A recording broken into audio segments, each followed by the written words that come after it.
La nouvelle de la disparition de l'humoriste Cabrel Nanji ce jour provoque une onde de choc dans l'opinion publique camerounaise. Cet artiste humoriste a été victime d'un accident mortel sur l'axe lourd, plus précisément le tronçon Pouma-Edéa. C'était un artiste connu, il le restera. Sa corpulence faisait qu'il ne passait pas sans être vu. Un artiste disponible qui accompagnait d'autres sur la voie de la réussite, et qui aimait les couleurs de son pays.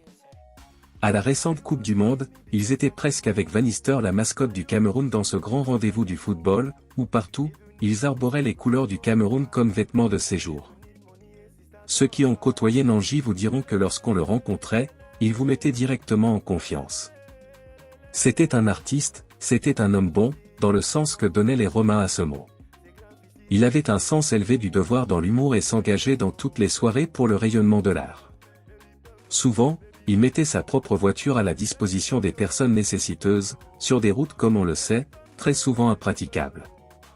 Comme il le disait lui-même, il était une âme bénie. Cette expérience unique nous a enrichis sur un artiste extraordinaire plein de générosité et d'entre-gens. Cabrel Nanji était passé maître dans l'art de raccourcir le temps. Ses déplacements se faisaient en voiture dans des vitesses incontrôlées, il roulait extrêmement vite, ceci montrait des journées remplies d'activités les plus diverses au service des autres, comme s'il ne savait pas être fatigué, comme si ses journées à lui comportaient plus de 24 heures. C'est ça qui lui coûte la vie aujourd'hui, se mettre au service des autres.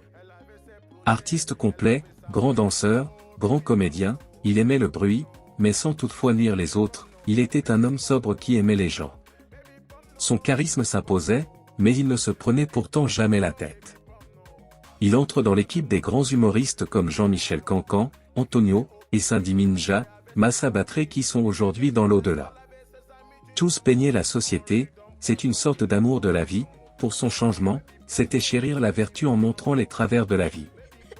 Il vivait comme les anciens une vie de sagesse, dans ce sens qu'il cherchait à rendre ses proches heureux, à partager son savoir et son talent, c'est pourquoi on retiendra qu'il a aidé les gens à mieux s'organiser et à mieux vivre. Nanji a marqué son temps. Il a fait bon usage des dons qu'il a reçus de Dieu comme lui-même aimait à le dire.